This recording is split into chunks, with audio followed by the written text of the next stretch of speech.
Anything.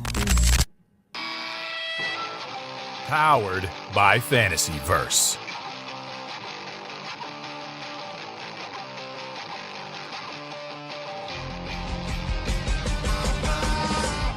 Welcome to Turn a Page, the official comic book club for Nerd Initiative. Each week, the NI Bullpen will be covering the world of comics, talking to creators, deep diving into some fantastic stories, and much more. Now let's hand it over to the team and turn a page.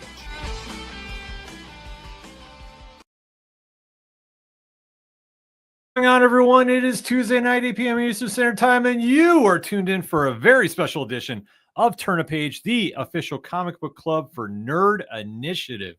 My name is Ken M. You know me as the host of the ODPH podcast. I'm also Nerd Initiative editor-in-chief. To my left, you're right at home. He is the host of Wrestling Night Live every Thursday night, 8 p.m. Eastern Standard Time here on Nerd Initiative, but he's also one of the featured bullpen writers of the hardest working review team in all of comics. Please say hi to Rich. That is right. Is everybody ready for a fantastic week? Oh, see what you did there. Especially in Southern California. Ooh. Indeed, indeed. And our last member of our panel, it's in his contract. He has to do his own intro. Hi, I'm Tom. It's too important tonight. Let's get to the San Diego Comic-Con stuff. Ooh, he switched it up on us, but that's not a problem, folks. As Tom has alluded to, tonight is a very, very special edition of Turn a Page because happening this weekend in beautiful South Carolina or Southern California, I should say. I'm so used to saying Southern He's Carolina. bereft with the words. I am. But you know what? I'm that amped up because I want to talk about San Diego Comic-Con taking place this weekend. And definitely a lot of stuff is going to be happening. The eyes of pop culture are tuned in to California, taking place the 24th through the 27th. So tonight for Turn a Page, we are breaking down everything and anything that is San Diego Comic-Con that you, the comic fans, need to know about. So chat, super chat, let us know what you're thinking. We have a lot to go over. And when you start thinking about Comic-Con, you have to go, pop culture is really making sure it's loaded up here. And you're going to see everything that's represented from movies, TV, comics, and more, all under one roof the entire weekend. I mean, Tom, you've been out there before for it. Actually, I have not. I lived in San Diego for 6 years, and I have never actually gone to San Diego Comic-Con. Do you know why? People soup. It is crazy. The San Diego Convention Center is definitely too small to hold San Diego Comic-Con. And I say this, and I've been back here almost, 15 years. So even back then, it was still bursting at the seams. I do hope that they find another venue at some point because it spills out into the Gaslamp District, all up and down Fifth Avenue, all across Harbor Drive. You know, I mean, even IMDb has to go out on a boat. They're on a boat. They're on a boat. They're traveling. But you know, when you have an event like this that's taking place, and literally it stops pop culture for a weekend. Yes. You know, it's going to keep expanding. I mean, New York is rivaling it right now as far as attendance and really having that grip on the audience, giving them a lot of information and a lot of things to be excited about for. And it really is the party of the summer without question. But when, Rich, you're thinking about San Diego Comic-Con, like what's popping in your mind? I mean, the first thing normally pops in people's mind is Hall H. Then very closely followed by big announcements from studios because let's be honest, San Diego Comic-Con over the years has been the studio con. So it's kind of, TV, movies, all your big MCU mic drops have happened there, different announcements of that. Whereas New York Comic-Con is more of really in the word Comic-Con, like it's where comics shows up. Not saying that there's not things there. Obviously, we've seen a lot of great moments at New York Comic-Con as well. But, the focus of the world is more comics. But then again, the big two are both operated out of New York City. So it makes a lot of sense that Comic-Con is more comic focused. Although this year, it appears that San Diego Comic-Con is kind of invading in on the turf, as we'll talk about. Yeah, because we're going over the lineup this year, and all the information you're seeing is from comiccon.org. The link is in the liner notes with this episode. And we have a lot to go over because, like Rich was alluding to, there's a lot of comic information happening there. I'm loving seeing it because obviously you can tell I'm a little extra amped up to talk about it tonight. Going through the 4 days and all the events that are taking place, this is one that really is for the comic fans. I remember this was like this a couple of years ago when Marvel didn't go because of Hall H. They didn't have anything to really showcase. Obviously, this year they're playing a little tight to the chest. But Fantastic Four First Steps is coming out this weekend as well. So there isn't a lot that they need to show up for. DC Studios is coming off a monster Superman debut, so they don't really need to go in there, but they do have one panel that we'll discuss that's going down in there that fans are definitely going to be excited about for next month. And it's really just to celebrate the comics this time around, which I love doing, and I can't wait to talk to everybody about it. This is a loaded lineup if you're a comic fan. And I mean, when you're talking about San Diego, though, we have to give an acknowledgement to the premier award show that is taking place. Oh, that's not Roman Reigns. Well, Roman Reigns too, but I don't think he's ever won an Eisner because the Eisner Awards will be taking place this Friday, 37th annual one. And this one is saluting the best of the best of comics. And honestly, this year we have a lot of the guests that have come through Turn a Page that are going to be actually nominees this year. And we wish them all the best. Oh, absolutely. If the pedestrian doesn't win, I riot. Yeah, I mean, we have the pedestrian where I know is kind of the underdog story, but we are excited to see how the, Joey and Sean do. Obviously, Tim Sheridan, Alan Scott, the Green Lantern, yes, Nerd Initiative Cheersy winner. We definitely are excited to see how that does in the lineup, and just what a celebration of comics too, like to have that prestigious award. And I mean, I'm definitely gonna be trying to stay up late because all the times that are featured on this episode are Pacific time zones. Specifically. Okay. Specifically. So you'll have to kind of adjust it wherever you're watching at home because we're going straight off the information from the San Diego Comic-Con website. But kicking off the coverage, we're going one of the most top line comics you can find. Skybound Entertainment is coming, and they have got a loaded lineup taking place, kicking off on Thursday with Robert Kirkman live from San Diego Comic-Con. And it's kind of the one-on-one discussion with him. I mean, and obviously, if you can get him there, he's got a lot to say. And going by the press release, too, the biggest Robert Kirkman panel in Robert Kirkman history. Want to learn everything about Invincible, including the new fighting game, the Battle Beast comic series, which is taking place right now, Walking Dead, Void Rivals, Transformers. This is the place to do it. So expect some premiere announcements going on. And obviously, this book that's on screen right now, I'm sure is going to be one that he's going to be chatting about, Skinbreaker with David Finch. So this one will be coming out. I know actually our GEO himself is eyeing this one. So guys, when you're seeing about this with Robert Kirkman, what's your reactions here? I'll start off. I had the opportunity of interviewing him last year at New York. So he very much loves the stuff that he works in. We've also had him here on Turner Page. It's a joy to get him, especially give him his flowers, give him his due. He has a panel all for him, and he absolutely deserves it. So, to pick up on everything that he's going to be putting out here, I wish I was in the room. I wish I could, see where the sausage is made. You know what I'm saying? Yeah. Rich?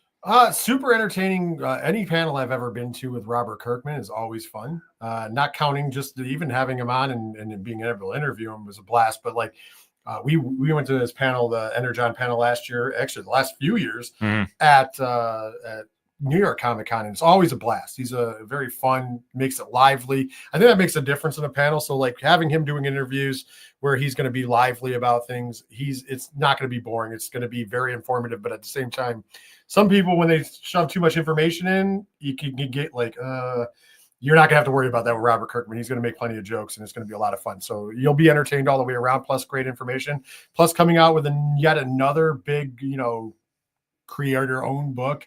It's going to obviously break a lot of things, especially with David Finch being involved in it as well. I can say personally, everything that they're doing right now, whether it's the Energon universe or just everything, Blood and Thunder is tremendous. So I feel like everything Robert Kirkman touches turns to gold. Not even including Invincible or Walking Dead or any of that. You know what I mean? I feel like everything he touches turns. Would you say that he's going to be one of those great names in the lexicon? Absolutely. I think he already is. I think as far as comic books are concerned, I think that you would have to put him currently as probably one of the most recognizable, if not the most recognizable. And that goes across not just the comic books, but he's crossed over into doing shows. It specifically shows more than movies, but there is allegedly movies on the way as well. It's just a huge opportunity, and you want to be there when he's announcing something new. Like I said, I enjoy Blood and Thunder quite a bit, but the new book looks amazing as well. And the Energon universe, what can you say? It's dominated pretty much the LCSs for the last 3 years. Oh, it's coming up on that because it means 2 years technically, but they've had such a hold on comic fans, and rightfully so, because the top line work they do speaks for itself. And perfect timing to talk about the Transformers and G.I. Joe universe taking place Saturday, 4:30 p.m. It is the G.I. Joe Transformers Energon Universe panel, and it's the all-out war in the Energon Universe. So the biggest year of the Energon Universe is here. Transformers, G.I. Joe, and Void Rivals continue to top the charts, and they're not letting up. Robert Kirkman, Daniel Warren Johnson, Joshua Williamson, and Sean Makowitz are going to be there talking about the Quintessence War, the Dreadnought War, and more, with a panel that's going to have everybody on the edge of their seats. We are already. Go. Listen, you don't have to twist our arms. No, I will make this statement right now. I think this is going to be the comic panel of the weekend, without question. I fully think that they're going to be having a lot to say because we know what's coming up in October. Mm-hmm. Daniel Warren Johnson's run is ending on Transformers. He's handing it off to Robert Kirkman and Dan Mora. Jesus. So think that alone. That alone. I'm saying, listen, as somebody who has gone to now 2 Energon panels in New York. Yep. Tremendous. Always, like I said, I put it over a minute ago, how fun Kirkman is. Right. But when you add in Daniel Warren Johnson, when you add in Joshua Williamson, when you add in Sean, like all of them are great together. And there's a lot of great banter. I mean, it was the first time we ever went to an Energon panel. It's right after Daniel Warren Johnson kills off Bumblebee in Transformers 1. Yep. And the first thing out of his mouth when crowd booed him was, he ain't coming back. He just went straight heel. Just was like, he's never coming back. And then my highlight last year was for my friend Tom, who was not in attendance at that moment because he was covering another panel. They were asking about who's missing from the G.I. Joe universe. And of course, everybody's yelling Snake Eyes except for me. Who was like, Shipwreck. And I got a look like, all right, I like that. It was like kind of bad look. It was like, at least somebody's different here. Everybody else wants Snake Eyes. Yeah. Thank you. It's still in my heart. But I mean, like to touch on everything that they have going on with the Energon universe is always top shelf. It's always crushing it. And they have got such a big year lined up. I mean, that's the crazy thing, that as weird as it's going to sound, I don't think they've even scratched the surface yet. Now, let's just ask this, because we're all such fans of this. What's the one thing you want to hear come out of this panel? I have my one thing, but what are your guys' things?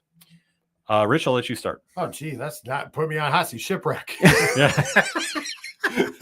that is the correct answer. Shipwreck. No, actually, honestly, I just want to see, like, I think so far I think Ken touched on it. They've only scratched the surface. A lot of this first couple of years has been prologue to me, not in a bad way, in a good way. Like, you're building the universe. I think now it's time to switch gears into the actual what's going on. I think that's where we're going, because that's what it all looks like right now. So I think that's the exciting part. Is if you think about it, we've had some really great stuff in the last couple of years from the Energon universe, and I think that was just literally the prologue. I think that was just, hey, here's where we are. This is how we come together. We had the great introduction to the characters. We had a bunch of different, whether it was Cobra Commander having his own book or Destro having his own book, et cetera, et cetera. We had a lot of great backstory, retelling the history and tales, and even tweaking some things to make some things better across the board in the Energon universe. I think now that we put that together, we're finally getting into, ironically enough, Act 1. And how great is that, what we've already seen? I think Act 1, I just think it's all exciting. Yeah, no, I mean, for me personally, I am waiting to see for Void Rivals to have a closer connection with G.I. Joe. Like, they've obviously have got a strong connection with Transformers, especially if you've been reading the current story arcs going on. But I'd like to see a little more connection with that, and just how the dynamic would be. I know it's kind of a little weird because, I mean, they're in space and G.I. Joe, but I mean, obviously, to see them kind of have a little run-in with maybe Duke or one of the top members, I think that would be a fun thing. Who said Shipwreck has to be on a ship that's on water? Shipwreck could be on a spaceship. Put him on Void Rivals. Let's go. He just made Tom speechless. Just made Tom speechless. So I'm going to throw a little curveball here. Now, knowing that, real quick, I'm going to segue off from the comics real quick. Now, we know that the Void Rivals San Diego Comic-Con exclusive figure pack is coming out. What I'd like to hear at the end of this panel is that the Skybound, Void Rivals, Transformers, Energon Universe figures are finally going to start getting translated into physical form. I think that the designs and the colors are beautiful, and I would love to have physical adaptations of this, reinterpretation of Duke, or, I just still don't want Risk. He doesn't like Risk. I have my own theories about him, but I'll keep them and I like it, and I like your theory, Yes. and we're not going to shipwreck that either. No, we're not.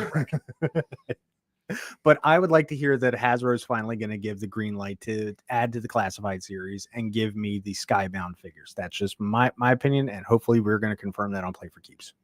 Well, we'll have to wait to see how it plays out. Super chat. If you've been reading the Energon Universe, what are you expecting to see here? Because, like I say, there's a lot of news, and with the talent that's going to be on stage there, you're going to get a lot of great things to be excited for. And going on year 3, I mean, it's crazy to think about what they've done in such a short amount of time, but that's a testament to what they're doing at Skybound.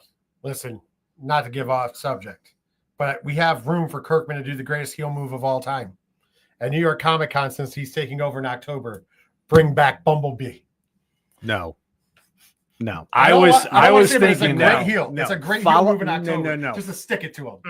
He Yeah. said never. Daniel Warren Johnson said never. No. Follow up on Free Comic Book Day and give me Mask. Well, yeah, no, I want stuff like that, but I'm just saying it would be a great heel move. It would be a heel move. That would be for New York, though, because unless he wanted to do it to Daniel Warren Johnson in person, then San Diego's a perfect spot. Yeah, I was gonna say it depends on what they want to do, but I gotta imagine though. At least one thing I can say is one thing I will say is a lock there. I think the fans are definitely gonna give Daniel Warren Johnson his flowers for what he's done with this series. Tremendous, because for in 2 years, like, he has put more energy back into this franchise and made it the premier book at the shops. Like I say, when you talk about the best book out month after month, Transformers is in that conversation if it's not the book. And that's just, like I say, it's a testament to what they're doing over there. So definitely kudos to them. And I love everything he's doing anyways, because obviously being the wrestling guy, he throws wrestling content in every issue pretty much. Yes. So, and like I say, there's a variant cover out too that I'll have to show you off air too. I think you'll definitely appreciate with that. Yes. But talking about great indie companies really crushing it and having a premiere year, Oni Press is coming with a lot of great things for San Diego Comic-Con. And the one panel that I was highlighting here is the loudest thing in color. So going off the press release, and for 30 years, Oni Press has been publishing groundbreaking comics and graphic novels for readers of all ages. Now coming off the heels of the publisher's most successful year of all time with the best-selling launches of EC Comics, Adventure Time, and Biker Mice from Mars, join a star-studded cast of Oni's upstart creators, past, present, and future, to survey the eye-popping slate that's making 2025 even bigger. Still with creators Cullen Bunn, Brian Hurt, Melissa Flores, Daniel Kibblesmith, and Ben Winters, and Lissandra Vong. Like I say, they are loading this up, and they're promising more surprises coming with this. So Oni Press is really doing a lot of great things in comics. Out of Alcatraz is a really good underrated book for a lot of people. The whole Nacelle verse. That's all I'm going to say. Yeah, you're a big fan of that. I'm a big fan of Out of Alcatraz. Their launch of EC Comics was great in last year, doing a lot of the classic anthology style stuff. But I think they've really kind of hit their stride lately with the ongoings, and I think that needs to continue on. And I think that's what you're going to have with this panel, is them kind of continuing on. They're ongoing. Like I said, right now, Biker Mice from Mars is doing amazing, as well as the other Nacelle properties. And then, like I said, Out of Alcatraz is a book that could easily be on a lot of award lists in the near future, because it's A, looks amazing, B, has historical presence because it's alternate history of real events, and it really pushes the line in doing some good stuff. So Oni Press is just going up, and they're right up from their home office is right up the road from us. So it's always kind of nice to see something, Yeah, definitely. I have to go back to the chat. So Grand Theft Auto Bot threw in Cobra Laws appeared in Void Rivals, and the original toy line delved in Space Shuttle. So maybe. Yeah. Which, like I say, Energon's got a lot going on. Oni Press has got a lot going on too. Like I say, they have a very filled weekend too. A lot of signings going on at their booth too. But there's one event that's going on that I want to highlight that they're a part of. Because we know about San Diego, we talk about panels, we talk about events, and there's a lot of parties going on. But this one that they're a part of, I think, is really one that fans should really take notice of. And that is going down on Thursday It's the Comic Book Legal Defense Fund San Diego Comic-Con Welcome Party. So Oni Press and the Nacelle Company have been co-flagship sponsors for 2 years now.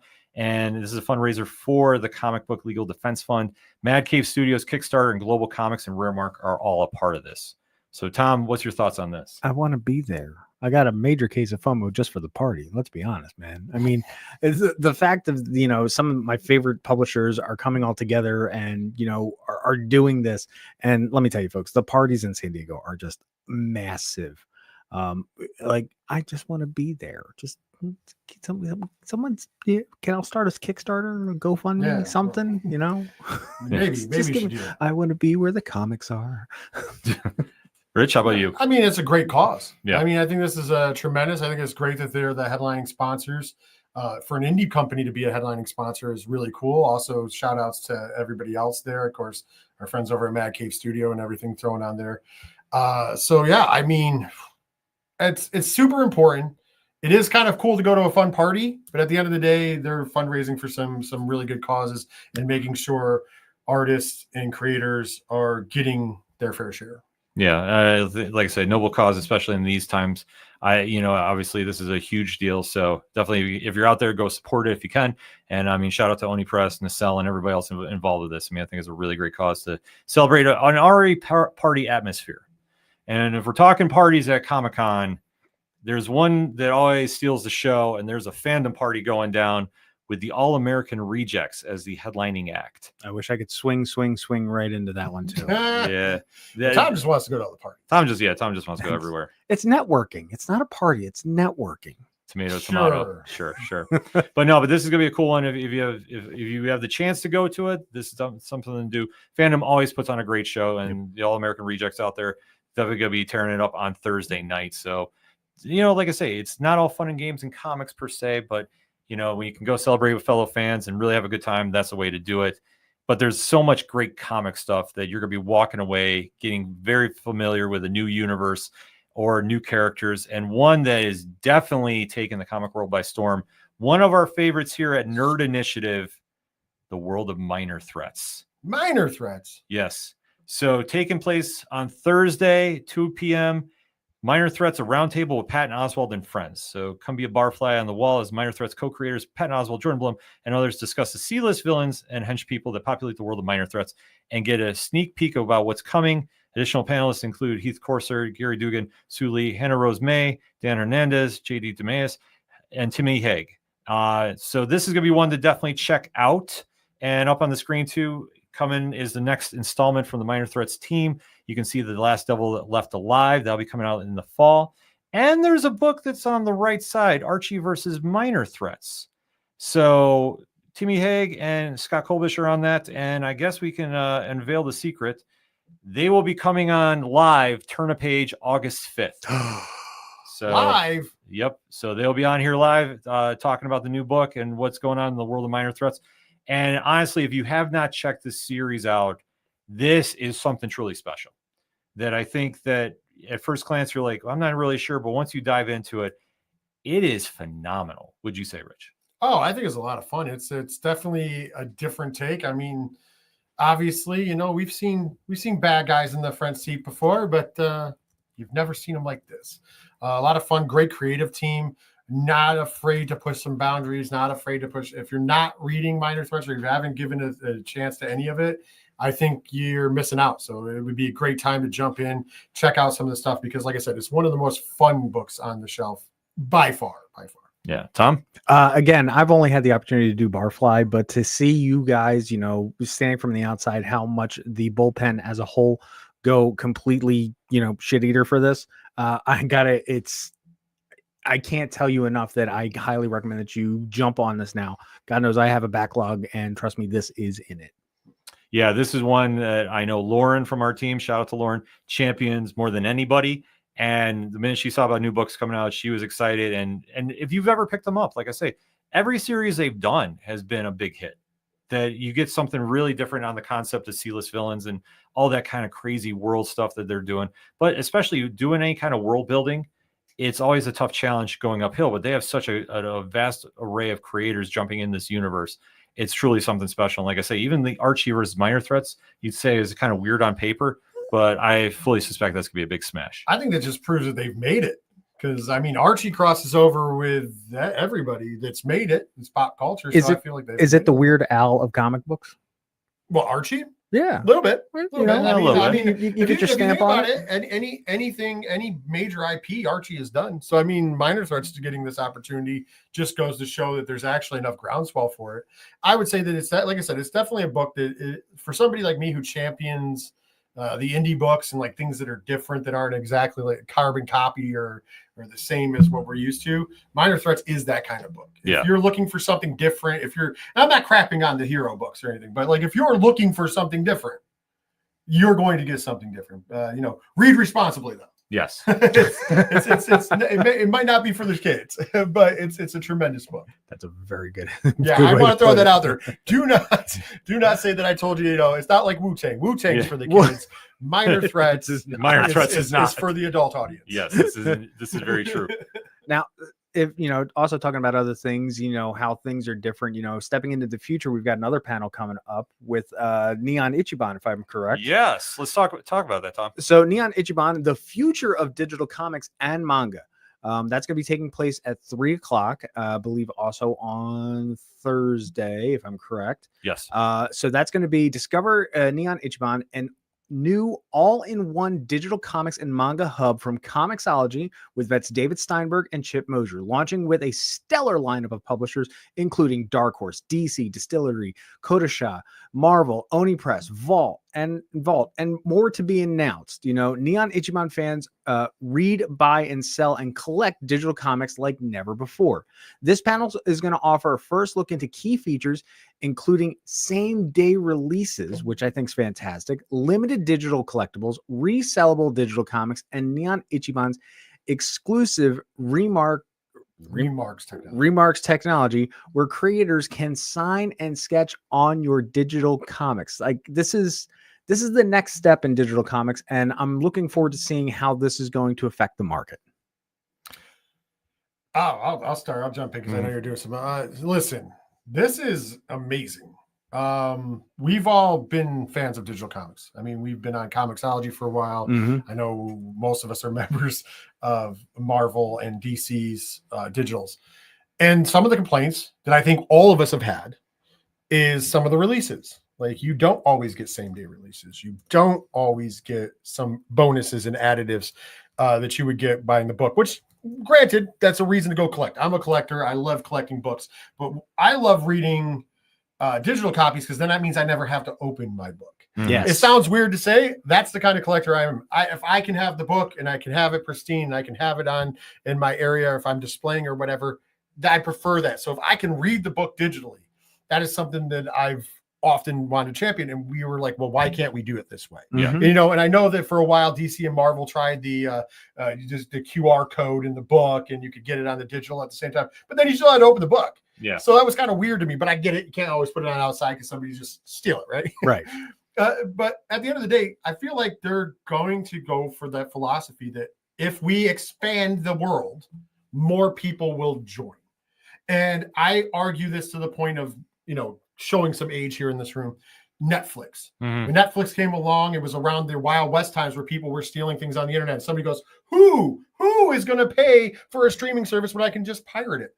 And guess what? Did he just say his age and we're the older ones? Just let him roll. He's on one. Let him go. Let me just interrupt.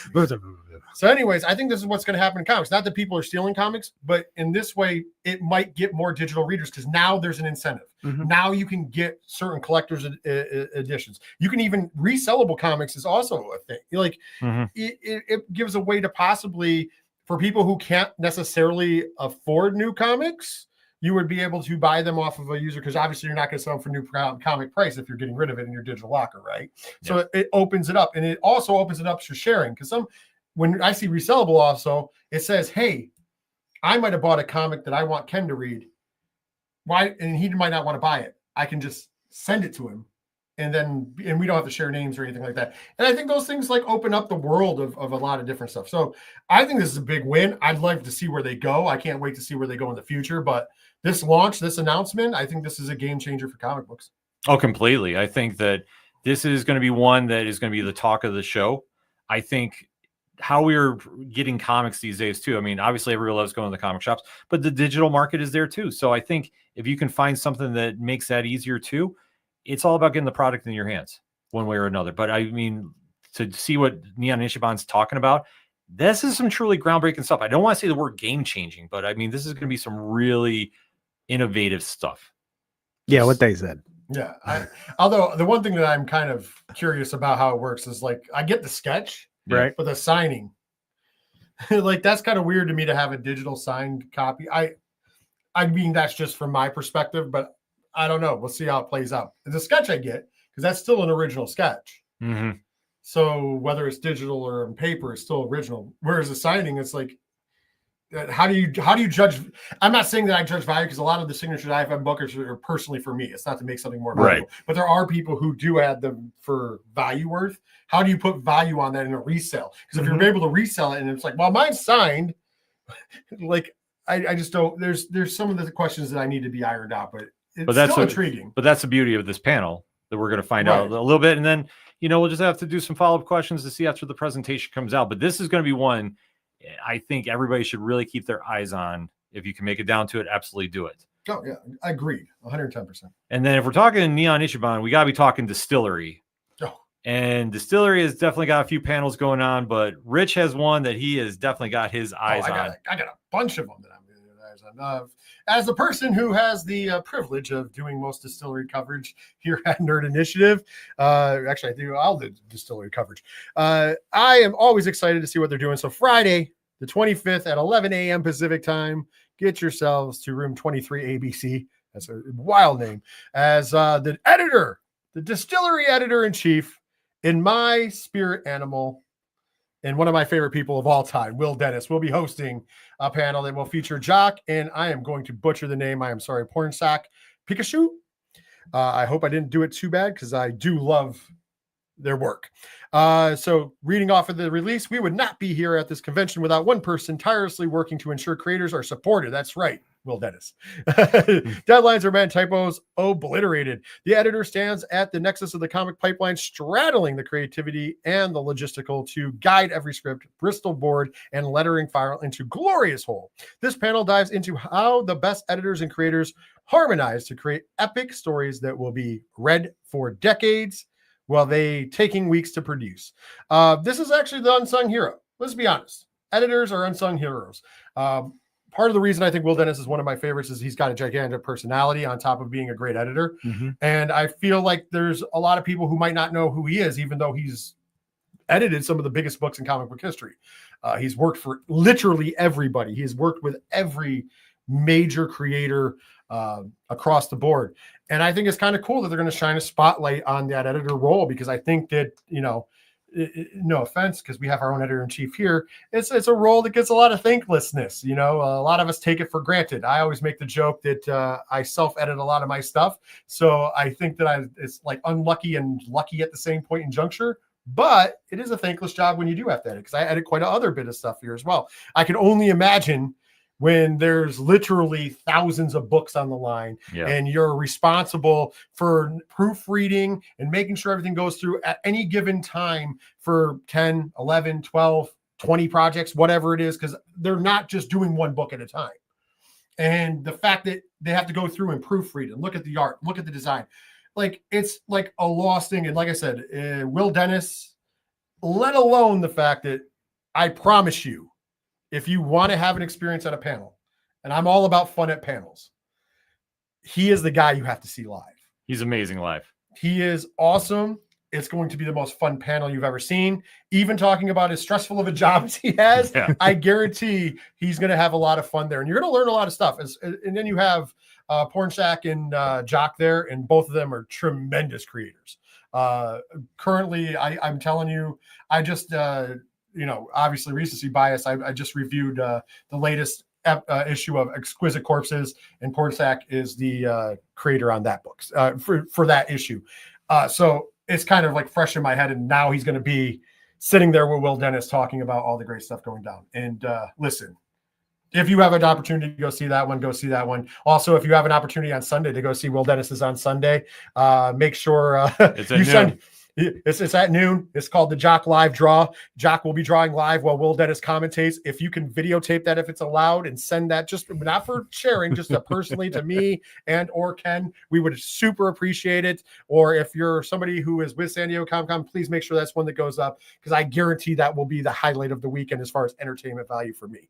But yeah, I honestly, anytime you get to see Will Dennis talk, and especially about that art form, and I think it's just really the most underrated job in all of comics. Yeah, a true wealth of knowledge right there, and especially like it's always an entertaining palette. Distillery is doing great stuff, and I know they have a loaded weekend too. So especially capping off on Sunday there, we had to go find out the time for that Jock panel. Jock is amazing. You've ever get a chance to meet him in Artist Alley. Yep. He's fantastic to converse with. And like I say, if you're going to sit through a live drawing, like that is just something that you only find at a con, and it is amazing to be in the room to see what happens. But next up, we got to talk about Comicsology. Look at that, I got a scavenger hunt for you guys. Yeah. So they have got a lot of panels going on this weekend, to put it mildly. So I believe there's 7 going on. You want to swing by their booth if you're there, because they do have a chance to win some free comic, scan for a free comic, and a chance to win a Kindle Color Soft. So they have a loaded weekend going down at San Diego. And like I say, one of the panels we'll just kind of mention is your horror comic fix. So actor Thomas Jane, Eisner Award winner Becky Cloonan, and Philip Sevi and Drew Zucker are going to be there, and they'll be talking about the plot setting and characters of some of the most creepy and hair-raising comics now, and why we love to be frightened. So this is the Comicsology, your horror comic fix. And there's a few that are like this that they're going to be doing this weekend. And like the Comicsology line is one not to sleep on. Like I say, it's digital, but they do some fantastic stuff. I've had the privilege of reviewing them for quite some time now, and they always find some way to really get you talking, get you thinking. And every book they have coming out, I mean, it's not just superheroes by any stretch of the imagination. They really allow the creators to really run free and do some insane stuff. I know Rich and I are very big fans of Hardstyle Juice. Yeah, Hardstyle Juice, great. Speaking of that, Thomas Jane on the horror one, the Lycan, I've been reviewing that as the resident person who does a lot of the horror stuff and Comicsology stuff for Nerd Initiative. They've hit it out of the ballpark, and Hardstyle Juice. I need my hard copy of that ASAP, so work on that, Comicsology. But outside of that, I just think that you have all of that wonderful stuff going on. Like I said, if you want to see Thomas Jane with the Lycan, tremendous book. If you haven't read it, it's a great time to jump in. He created it, great writers on it, and like I said, they really put out some stuff. They are taking big swings because the way that they operate, the digital realm has made them operate so well. And I do believe that if you're a horror fan, Comicsology's really got your hookup, and in general, Comicsology is just putting out some stellar work. So yeah.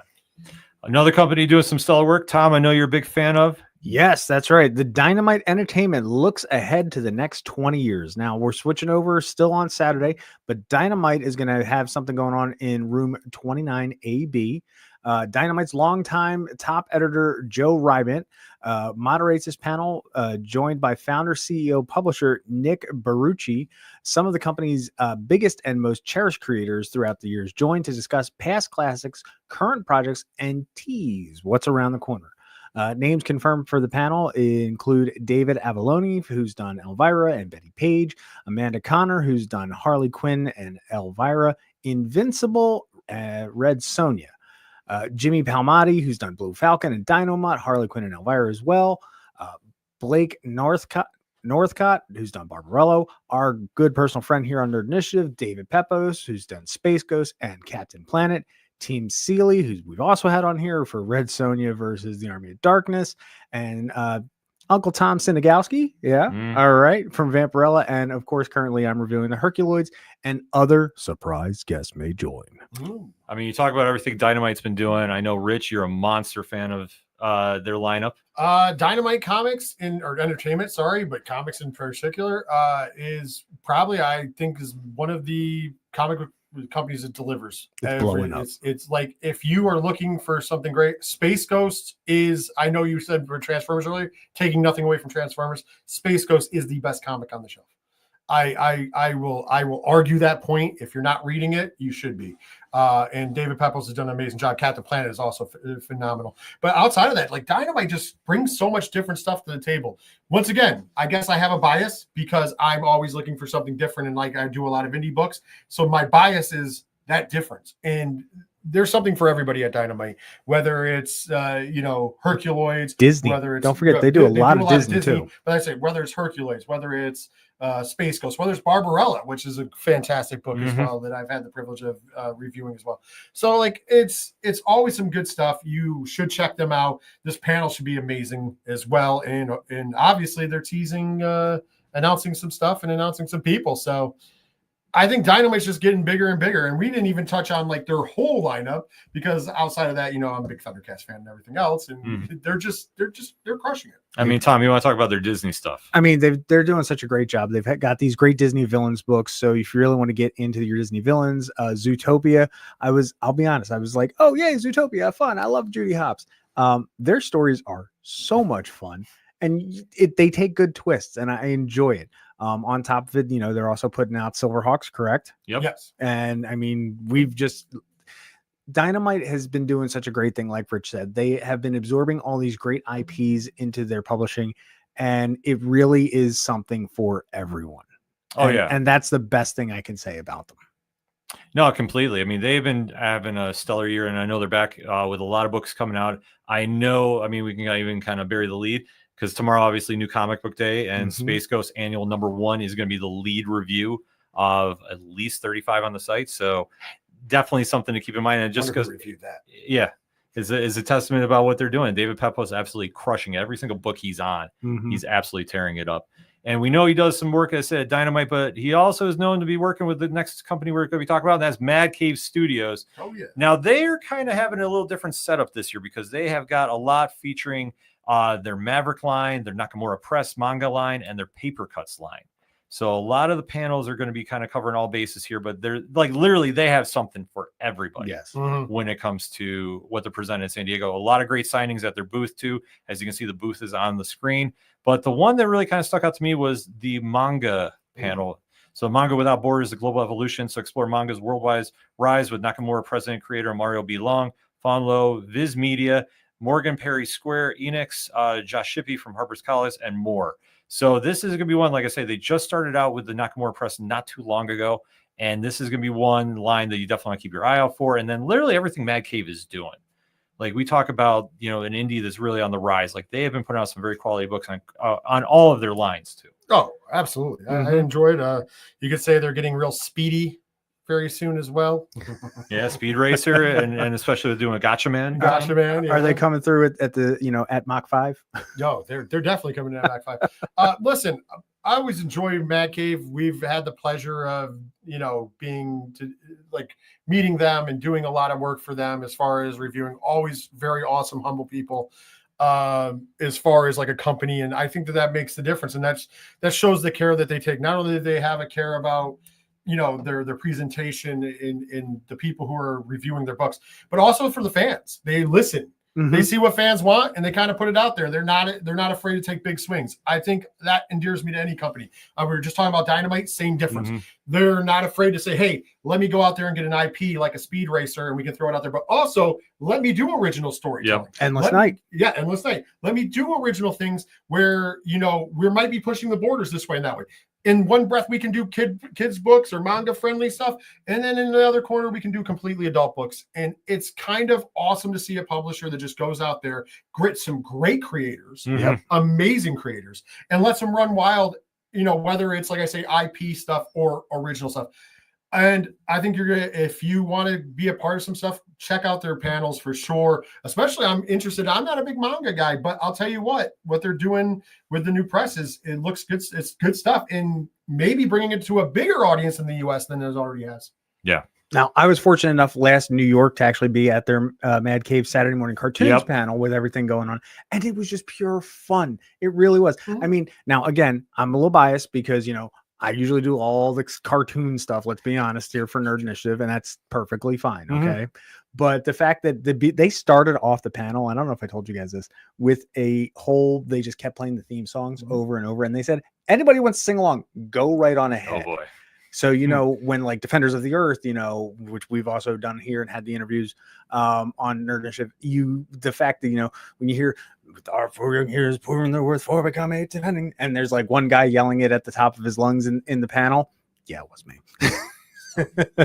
But that's what you're in for. And we again, all the flowers Mad gave, seriously. Yeah, seriously. If you're not familiar with their lineup, go check it out. Like I said, and especially here at San Diego, they have all their lines featured in panels, and especially the talent they have signed into their booth too. I was gonna say, stop by the booth. They always have stuff going on in the booth. Gorgeous booth. Yeah, their booth is always on point. So you definitely want to make sure you go check that out. Have to go back to the chat because we did have jumping in. If we're talking Dynamite, we have to talk about the Supernatural comics. So shout out to Matt and Lauren from Hops Geeks News pointing that out because I shut your pie hole. Oh boy. Right, isn't that what they say? Like I say, when we have the Money in the Bank graphic, because that will be coming. Listen, I'm only there for the Supernatural stuff, for the brawl that's ensuing in the chat. That's all I'm there for. Yes. I got my popcorn ready. But yeah, go see Frank and the team over at Man Cave at the booth and grab some great comics. They got some great stuff. I'll go watch Grimm instead. Yeah. But we talk about great comics. Rich, I know this one is very near and close to your heart, as well as our entire team at Nerd Initiative. So that being said, I want you to talk about Magma Comics. Oh, yes. Thursday, 24th, 7 p.m. Eastern or Pacific time. What's that? It's Eastern. I'm so used to being on the East Coast. That's what we say. All the times we were mentioning are Pacific. Room 25 ABC, Magma Comics year in review. And I'm just going to read from the release, and then I'll pontificate. Magma Comics has spent the past year bringing a wide array of creators, exciting passion projects into the comic market. Meet the minds behind several of Magma's thrilling titles, including newly added AJ Mendez. That's right, Mrs. Phil Brooks, Mrs. Pepsi Man, Mrs. CM Punk, Day of the Dead Girl, and then, of course, our friends Joey Esposito and Sean Von Gorman of Comics. The Pedestrian, and Megan Huang, the Scale Trade, and Amon Winkle, the Principles of Necromancy. As they reflect on their titles and experiences, Magma staff will guide the discussion as they chart the course for the final announcement of the panel, which better be the Pedestrian returning. Just throwing it out there, Pedestrian, my favorite thing in comics. I told the story. Go back and check out the interview that myself and Ken did with Sean Von Gorman of Comics and Joey Esposito. And I told the story about when I got into comic reviews, actually doing them after talking about it forever. And one of the first books that really got me was The Pedestrian. And when I talk about different, if you've never read The Pedestrian, it's the most different book you'll ever read. But it's also one of those books that I don't think I've seen anybody I've ever given it to or told to read it or talk to that doesn't love the book. It's this weird, quirky book that shouldn't work, but does. And why I say that is Magma is doing that across the board. They are not, when I talked about big swings, this is the company of the really big swings. They're not doing a lot of IP stuff. They're doing a lot of, hey, here's some weird stuff. Let's put it out there. Let's find where it's going. I mean, yes, AJ Mendez is a pretty big name in the world of pro wrestling, because she was obviously a great wrestler in her own and also married to one of the best in the world. But Day of the Dead Girl is a fun book. I had the pleasure of reading that as well. I know Megan Wong's Scale Trade is immense, and Iman Winkle does some amazing work. Yeah, amazing work. And the Principles of Necromancy is getting a lot of it. So Magma's on the rise. They're doing a lot of great stuff. And like I said, I'm just banking on finding out that we're getting the next part officially of The Pedestrian completely greenlit with dates. Because I think that book is, I mean, it's a little legend that could. It is the one book that is it's up for an Eisner that isn't one of the major superhero books I should say for comic of the year. It's not like just the little, you know what I mean? Like they didn't just get the nod. It's that's the movement it has behind it. And even if it doesn't win, it's up there with things like Absolute Batman in the ilk. So Magma's taking advantage of it, and I applaud them for it. Great stuff. The thing about The Pedestrian, especially, I think it kind of resonates with a lot of the Magma books. It's very DIY. It's very, pushing the creative boundaries. A lot of that stuff there is really, really thought-provoking in the sense that they challenge the norms. the pedestrian, I think, does it better than anybody. And I really think that when you open it, you understand why it is an indie fan, champion book. Like I say, you talk to many fans that love the indies of comics, and this is up there one of their favorite stories because it just connects with people on a different level. And the funny thing is when you look at it, it's not supposed to. Like, you don't know what you're looking at, but once you dive in that story, it goes into so many different directions, and it really encompasses you, and you just start falling in love with that damn book. So that's why I say you're seeing a lot of online buzz about it. And if you haven't picked it up, we can't stress enough. Go pick it up. If it's nominated for an Eisner, you know it's great. But we'll even tell you, like I said, we've been reading it since day one, and it's phenomenal. They won't shut up about it. No. Hey, listen, I will not. No. But one other book, Tom, I was going to say, a company that you might be getting interested in, one that is generating a ton of buzz right now, is Ignition Press. So they have a very interesting setup. It's kind of like with their panel kind of going on. They're doing a lot of stuff very different than the norm. And especially, you want to talk a little bit about their panel they have going on Sunday morning. So on Sunday morning, they're doing comics differently with Ignition Press. Now, fan favorite storytellers, Jeremy Hahn of The Beauty and The Red Mother, Cullen Bunn, who I know I've reviewed some of his books, Harrow County and The Empty Man, Leah Williams of Power Girl and X Factor, Stephanie Williams of Wonder Woman, Moon Girl, Devil Dinosaur, and Tim Seeley from Revival Hack and Slash reveal details about their upcoming series from Ignition Press and why working with the upstart publisher is doing comics differently. Sorry, Rich, I'm calling dibs on this one. Plus, the first to learn about what Ignition Press has planned to receive a free gift for attending. Moderating by Ignition Press publisher Philippe Salik and editor-in-chief Jamie S. Rich. I am really looking forward. This is an all-star lineup, and for me specifically, have done books with a lot of these different creators, to see what this is going to come together, like some Infinity Stones or whatnot, and to put out some new stuff. I'm really I'm looking forward to this, and then some. Yeah, I mean, I think the presentation they have going on right now, I know their first book, Murder Podcast, is coming out. It's just wrapped up its Kickstarter campaign. It should be getting mailed out very shortly, and I know they have a couple more lined up, and they are really getting some all-star talent over there, and they're a company to really keep an eye on, because they're really coming with the backgrounds that they have at the top, are really knowing what they're doing with comics, and they're really finding a way to tap into the audience now. And especially the presentation they're doing at San Diego too. It's like almost like a pop-up store feel, like, for what they have going on. And it's one that if you're out there, definitely go check out and get familiar. One thing that we'll always preach here on Turn a Page and at Nerd Initiative too, if you go to a con and you're not familiar with a creator or not familiar with a company, go over and talk to them. Kind of get the skinny of what's going on, because you never know when that creator that nobody knows is going to be the creator everybody knows in a year or two, and you're the one that was with them with day one. Like I say, to have that kind of connection is amazing, and you see this a lot at cons. And this is one thing that we always enjoy doing when we go to cons, is go and hit Artist Alley, talking to people we don't know at the booths, and kind of getting a feel of what they're doing. And then you never know. I mean, this is kind of like how the Alan Dunford movement started. And he's now one of the biggest names in the indie scene. Like I say, a lot of things happened with our good friend Alan, who's due back for his 7th appearance on Turn a Page, I believe. 8. I know it's coming up. 18th. Yeah, so one to check out. But another one to check out, Rich, this is one that's near and dear to your heart. And we had him on the show here, and they're doing big things. Let's talk about PCB Entertainment. Look at that. Beautiful. Frost Road got kickstarted, doing some big stuff. Tremendous. The art alone in this book is a reason to not getting too sidetracked from the book, which I do have a copy here. But on top of all of that, they've got a lot of great stuff going down this weekend as well. They are going to be doing it's going to be Saturday the 26th and Sunday the 27th, 11 a.m. to 1 p.m. in booth 4039. They will be announcing what they have coming next. They have teased it to us. They teased it when we did an interview with them. They have teased it. We do not currently know what it is. Right. But if judging by past, success, being this big giant monster of a book here, is anything, I will tell you right now, you're going to want to be a part of it. So make sure you stop by the booth, grab a copy of Frost Road. You will not, this Frost Road, I can tell you this much, not only is it a good story, but you could put this on your coffee table and just let people look at the art. It's a very conversational piece. It's tremendous. But yeah, stop by, talk to the creators. They're going to be at the booth. and then also make sure you're there to find out what's coming next, because you're going to want to be on the ground level with it, because they're really doing big things in a big indie way. Yeah, so definitely want to make sure you write it down. They're going to be at booth 4039. You don't want to miss what they have going on, especially Saturday and Sunday. So when that announcement hits, I mean, trust me, we're going to be definitely talking about it here on Turn a Page as well.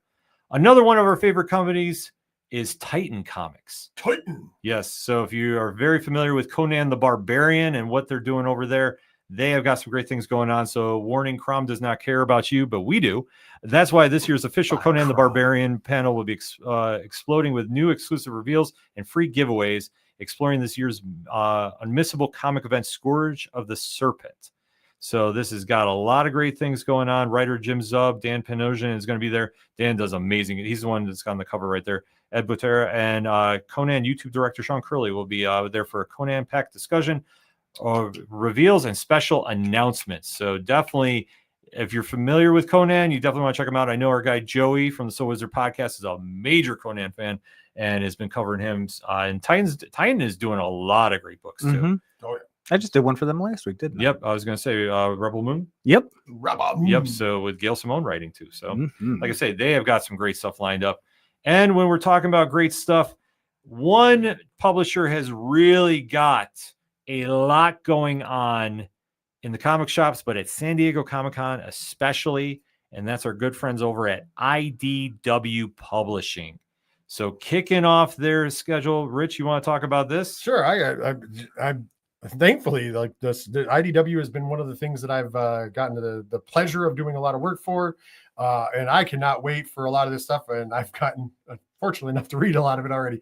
Launching this week, by the way, Godzilla. So the Kasai era starts, and that is the big thing that's going down at noon on the 24th.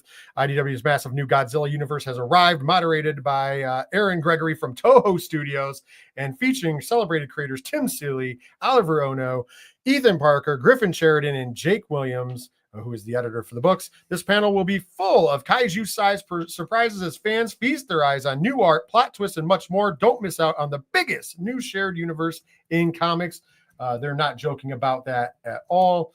If you're a Godzilla fan, this is big. If you're not a Godzilla fan, don't worry. You can jump right in. They are changing a lot of things out in the world.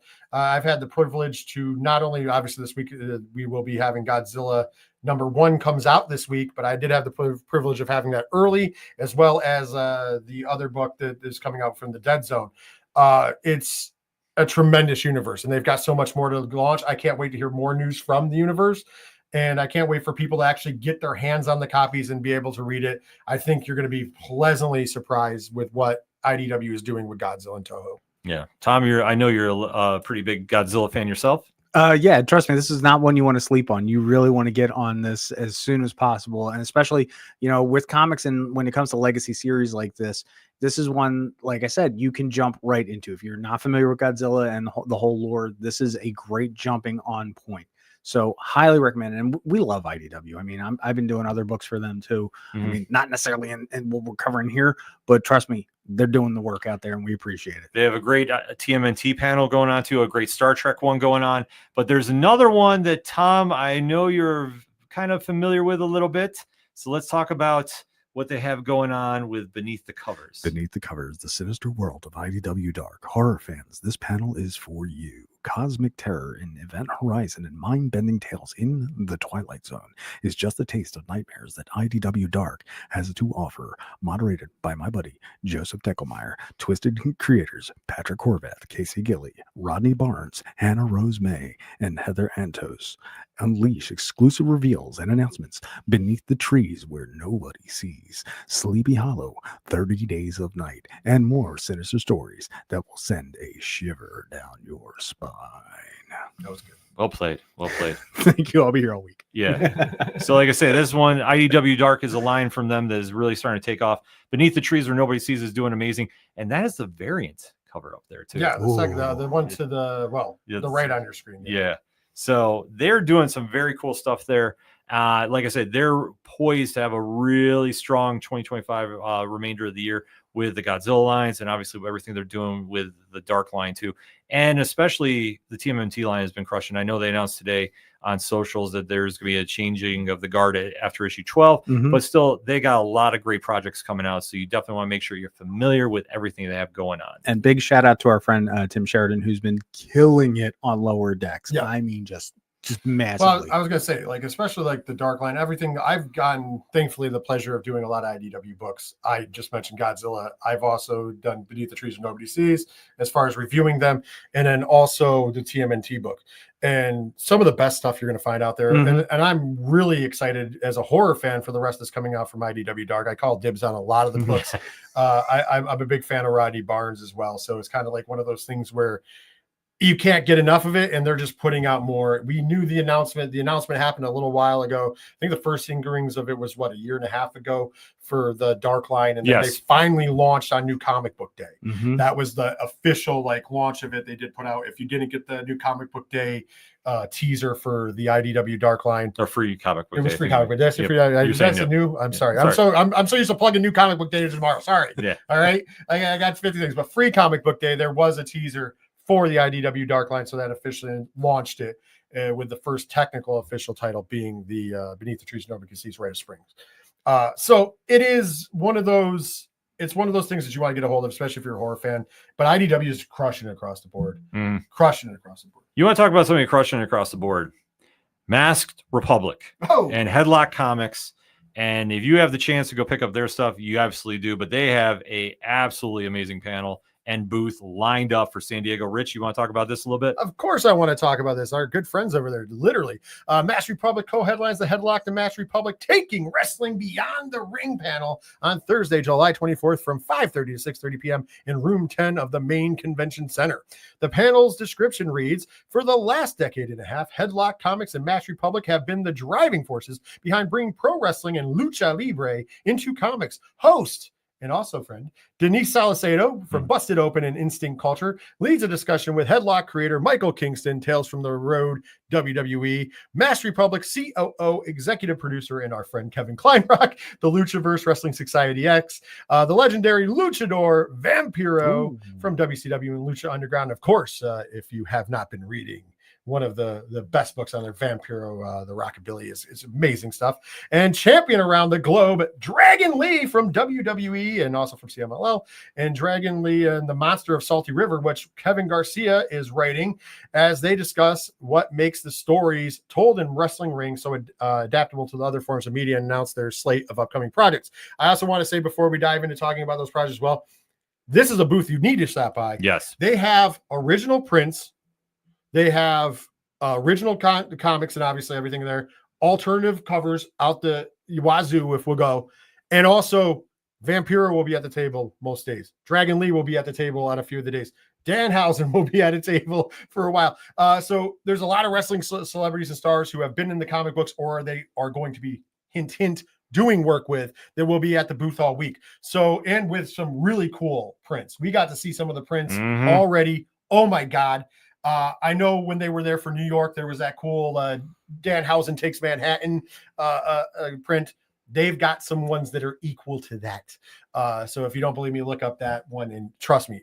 Great guys. I love everything they do there. I'm not just saying that because we've kind of talked to them and built a relationship with them. I'm saying that because they're putting out some awesome stuff. Vampiro Rockabilly Apocalypse, I don't care if you're into wrestling or not, is a phenomenal book. Like, if you're into wrestling, you at least know who Vampiro is. But if you're not, and you read that book, it's punk rock vampire sold. It's got biker nuns sold. Yeah. That's all you have to say. They are doing some great work, big swings, and I'm excited for what's to come because, like I said, thankfully we've been privy to some of the information. But you guys got to stop by the booth and go to the panel. Tell me more, Rich. Tell you more. I can't tell you more. I can't give out any more. No. I love watching you get excited about this one. It's great though. I mean, I'm always, I believe it or not, San Diego's got me pumped to get ready for New York. I mean, I know it's a little further out, but I'm so excited. I wish I was there. I mean, I might just try to stow away in somebody's baggage and sneak my way in. I think I can get a pass. Kevin Kleinrock, if you're watching this, give me a pass, brother. Wait, why don't we ask Sean Von Gorman of comics. Well, I mean, I could have him draw me a pass. we have ways we might have to talk off air about this, but I might I'll sneak it. I'll put on the white. I mean, I'm a little chunky, but I'll put on the white leotard and be the pedestrian all weekend. I don't walk care. 500 miles. I would. Well, I'll walk. I don't know if I'm walking to San Diego. yeah, I was gonna say it's a little bit of a hike. I still need a flight, but let's go. Who Yeah. wants to put me up? You know, that's the great thing about what Master Republic is doing. I guess anytime you go to their booth, it's high energy, and like you're not gonna have a bad time. Even if you're not into pro wrestling, like you can go check out everything they got going on there, and it's still a great time. I just have to say, if you don't believe it, even we get surreal moments. We went to the Master Republic booth just to catch up with the guys and meet Vampiro. And while we were waiting, literally Mick Foley is signing for them and just looks over and goes, "Hey guys, how are you?" And we're like, "We're good, Mick. How are you?" Like the most surreal moments. That is what you get at the Master Republic booth. I'm dead serious. It's an amazing time, so you definitely want to go check that out. And now we're going on to a company that's definitely making a lot of waves in the land of comics. No matter if it's Skybound Entertainment, Ghost Machine, the Massiverse, we're going to start talking some Image Comics. Can we put them over? Can we stop saying the big two? Is it time that we should say the big three? Because Image Comics kind of dominates. You know, is it Tom? Kind of dominates. How about we call them the old two and the new one? Okay. However you want to define it. I mean, it's a great argument because Image is absolutely crushing it right now with its lines and the creativity coming out. And starting off with the panel, like this is two of the biggest books at the shop, Assorted Crisis Events and Exquisite Corpses. And it's all kicking off with a panel. Image Comics comic characters fans will love or hate to love. So that is 11:30 on Thursday morning. And this is one that, I mean, if you're seeing the graphics up on the screen, you know we're talking about James Tynion IV with Exquisite Corpses, Charles Soule with Lucky Devils, Brian Lee O'Malley with Snot Girl, Manuel Zulich from Sisterhood, A Hyde Street Story, Dennis Camp, Assorted Crisis Events, and many more with an in-depth discussion on character building that leads off the page and the secret behind what makes characters lovable or unlikable. So, and Jim Viscardi is moderating this. So, what can you say? Some of the best writers in comics are going to be there breaking down the schematics behind why you should love or hate characters. Some of the big swings. I mean, yeah, huge swings. Yeah, I mean, Assorted Crisis Events, amazing. Sisterhood, amazing. The Devourer was amazing too. Charles Soule, enough said.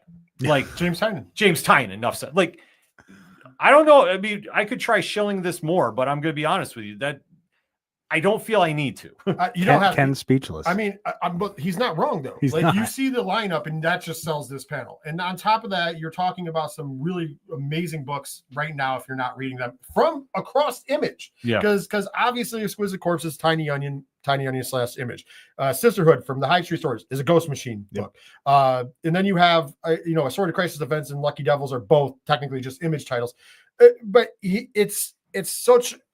They're all over the place. Snot Girl as well. Sorry, I didn't mean to leave it out, but like they're all over the place. There's literally something for everybody here. Literally, you have horror, you have weird, like Assorted Crisis Events. Thank you, Ken, for getting me into that. But it is like one of the weirdest books, but it's amazing at the same time. It is like, because it's just multiple universe kind of stuff, but it's wild. And then Exquisite Corpses, talk about James Tynion taking big swings, bringing in creators for each and every issue, different creators on each and every issue to tell one story. Turn them into killer style too, by the way.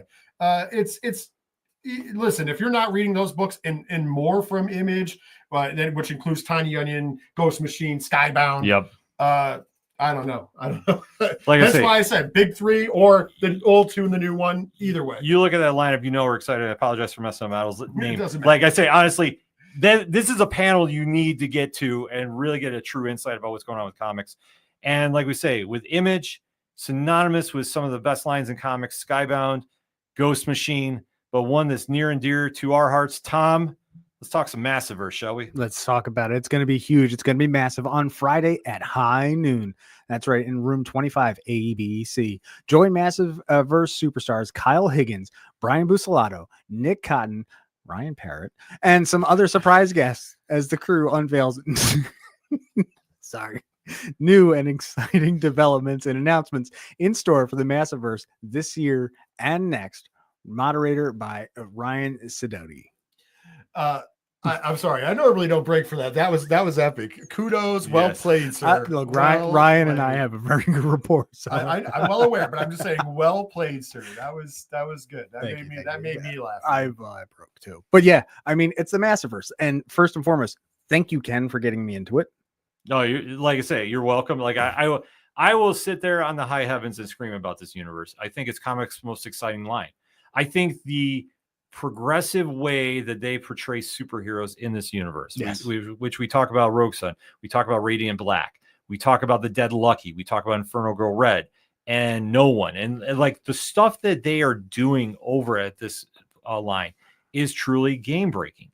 And when you start thinking about the other stuff that they do, along with this, they have this coming up. Oh yeah. Yeah. That looks familiar. Oh, it does. And Tom, there's something to your left. To your To my left. The paper?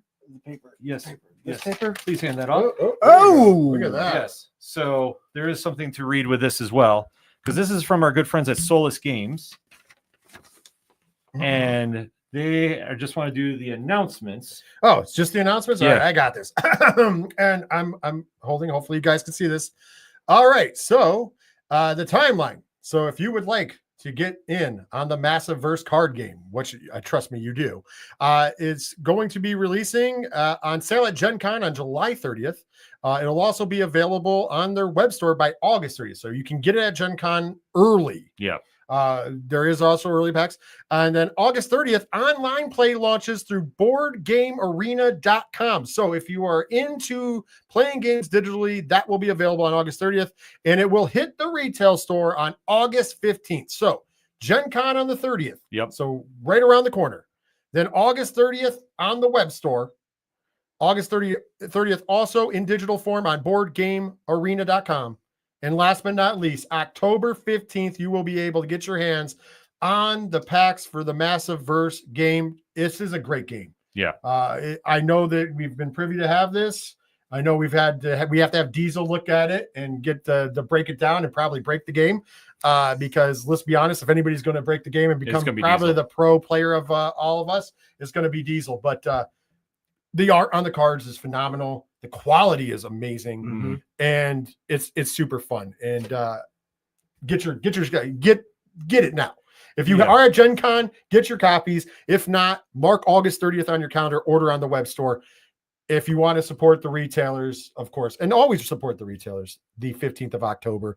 And I'm assuming it'll also be at New York Comic Con because it's around the same time. Because I'm wondering what if they'll do anything special at New York for it since They it might. just drops. Yeah, I was I'm going going to to speculate here. You might want to keep an eye on Nerd Initiative, because I think there will be a live play happening sooner than later. Yes. So- Actually, I actually have to look at the game more than just looking through it, and I could probably Because I you played a get lot of wowed it. by the art. You get Well, wowed by the I art. get wild by the art, but on top of that, I let's be honest, I played a lot of Magic the Gathering, and it's a card game, so it's built in the similar ilk of Magic, which most card TBG games. It's a are, deck so, builder, Yeah, yeah. it's a deck builder game. It's normal, so that's why I said I'm more than game to do some game playing with people, and trust me, it's. But I looked at him, and instead of figuring out the game, I instantly went, "Ooh, Shiny. Yeah. the card, the They're art is Yeah, beautiful." you can't go wrong. And with as it. somebody who does play a lot of like trading card games, the quality of the cards is perfect. I got to bring some sleeves over so we don't mess up the cards. Yeah. That's about it. But yeah, it's tremendous. Get on board. But definitely want to shout out Solus Games Studios for sending that over. And then, I mean, obviously, we're talking about Massiverse. They did announce that Medieval Spawn is going to be making an appearance in Rogue Sun 30. Ooh. So this is going to be something when we talk to Ryan. I mean, if you talk to him at the panel, I'm sure he's going to have a lot to say about this, because that's from the official Image press release. But we definitely have to catch up with him about that and what they're doing in this universe too. Like I said, Radiant Black is just wrapping up that first arc with the new villain Jaeger, and then Rogue Sun is going to be stopping at 30, taking a little hiatus, but coming back in October as well. Probably perfect time for New York Comic Con. So there's going to be a lot of stuff. If you're not familiar with this line, make sure you get familiar quick. This is a perfect time to catch up because they have a lot of things coming, and literally you will not be disappointed of how they're reinventing what we perceive as superhero comic books. And we love those guys, even Ryan. Yeah, absolutely. So also coming from Image Comics, I mean, there's another panel we have to discuss. Rich, you want to take this one? Sure, why not? Image Comics, storytelling, genre, and crafting unforgettable comics. Room 10, the main convention center. Join Jerry Dugan, Falling in Love on the Path to Hell, Kurt Pyers, Lost Fantasy, Chris Condon, That Texas Blood, and News from the Fallout. By the way, if you're not reading that, you should be. And Tony Fleeks, of course, friend and of course, a man that is near and dear to Tom's heart, for Farrell and Local Man, amongst others, for a freewheeling conversation amongst some of the top talent in comics industry as they discuss genre, storytelling, industry secrets, and tricks of the trade. It will be moderated by Jim Viscardi, VP of Business Development at Image Comics. Listen, this is another one of those panels. This is one of those ones when we talk about fans and people who are more on the industry side. This is a little bit of column A and a little bit of column B. Some great books here, some great creators who create a lot of stuff. I mean, everybody that I just listed, you can name 50 books for. And so that's a wealth of knowledge. So if you want to get into creating comics, if you're an indie comic book creator, somebody who might be thinking about becoming a comic book creator, this is also a panel you want to be in on, because all the people on this panel came that route. They came through a system and they've made a lot of stuff, and they're making very talented stuff. And once again, if you're a fan, though, you get to hear them talk about some great work. So that's one of those column A, column B. So I would definitely be in the house for that as well. Prime example, again, like Rich said, I've been such a huge fan of Farrell. You know, the fact that it is a zombie book, number one. On top of it, it is a group book. And I mean, there's at least half a dozen characters that they spin through on every single issue, but everybody gets their time to shine. And just because they're cats does not mean that they can't have personalities. And we had Tony on here, and very fortunate to have the opportunity to chat with him. And I am look, we got the new comic coming out tomorrow. I've already done my review for it. Yeah, just go to this panel. These guys know how to write characters, and they know, what they're doing. And in this, every comic book nowadays, you kind of have an idea of, well, it might go here and it might go there, but these guys know how to write something you haven't seen before. Yeah. I mean, we had the pleasure of going to this one on Sunday at New York Comic Con last year with Jason Aaron, was there with Charles Soule and Ryan Brown and company. And like I say, it was a really informative panel. So if you want to get some true insight about what's going on in comics, this is the one to go. Image has got such a loaded lineup too. So you definitely want to make sure you go check out everything they're doing. Like I said, with the Skybound Entertainment stuff. And I mean, Ghost Machine, I believe, has got a booth set up too. So definitely go out and support what Image is doing. Cause like I say, they're really pushing a lot of great things on the indie scene right now. Todd McFarlane's got stuff going on too. Like I say, yeah, like I said, I could get Rant and Raven, but we mentioned about the big two. It's time to bring it on home and really break down what they have going on, because DC Comics is definitely bringing a lot to San Diego. Would you say they're going all in? They are, but actually, before we get there is one other panel, Tom, we forgot to talk about, and that's your good buddies over at Boom Studios. That's right. Boom Studios has a lot going on for San Diego Comic-Con. They've got the new era of Power Rangers on Thursday. We know that Melissa Flores is going to be there, and we're going to find out what's going on. They just announced today. Also, we've got a Halloween comic coming up with the return of the Pumpkin Rapper. There's a Prime Videos Butterfly presented with Boom Studios on Friday. That's going to be from 1:30 to 2:30, and then Comics for Everyone on Friday from 3:30 to 4, and then of course Something Killing the Children, that's more up Ken's line. Yes. The Slaughterverse, that's going to be on Saturday, early on Saturday, so they're going to twist your mind on Saturday just a little bit early from 10 a.m. to 11. All of Boom Studios, they've got so much going on. They've got a lot of great runs going on. You really want to get in here. They've been doing this for 2 decades now, and they just keep going. I'm still really interested in what they're doing with Power Rangers, especially with that new miniseries they're doing with VR Troopers. Again, they're doing the stuff, they're doing the work, and trust me, it goes boom. Indeed, they're doing some phenomenal work on the indie scene. And like I say, the Slaughterverse panel is one you don't want to miss. I'm expecting big news to come out of that one. It'll have you grinning from ear to ear. Oh yeah, trust me. I will be in my happy place with that, because I love that series. But then, as we alluded to, we talked about DC Comics kicking off their coverage. DC All In, what's next? 11:30 on Thursday morning. And as you're seeing on the screen, there's a lot to be had here. So join Joshua Williamson, Scott Snyder, Mark Waid, and other top DC storytellers in a canvas panel that deep dives into the core and absolute comics for 2025 and beyond. Panelists include Jeff Lemire, Hayden Sherman, Dennis Camp, Jeremy Adams, and more. So obviously, as you're seeing on the screen, highlighting a lot of the Absolute Universe.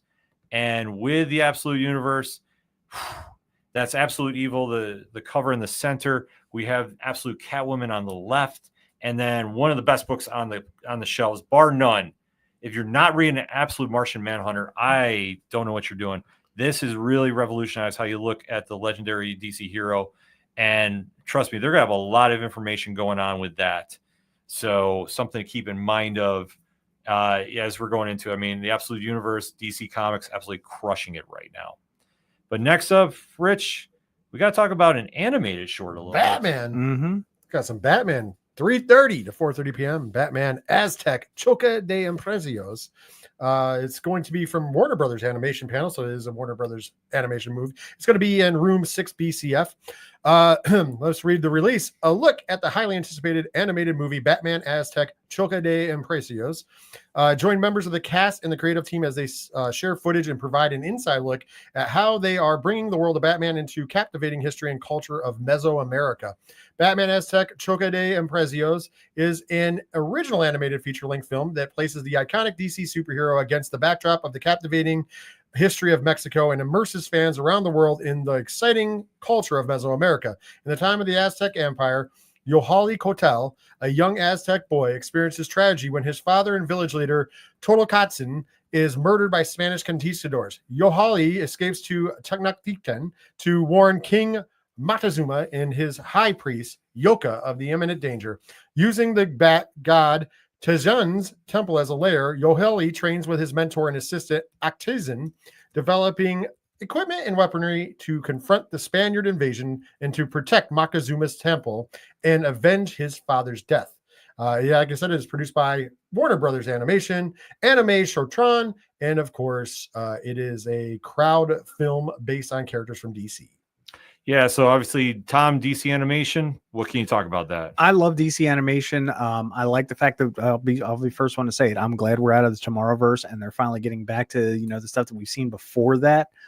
They're definitely, their style is much different, and I'm really invested in what they're bringing out. We just had Batman. Oh crud, what was it? Batman Yakuza 2 just came out. And so it'll have that same animation and feel and style to it. So again, the fact that we're taking DC and we're not instantly jumping right back into, the regular type of ideas that we get as supers, and we're, playing with this, doing the Elseworlds kind of stuff.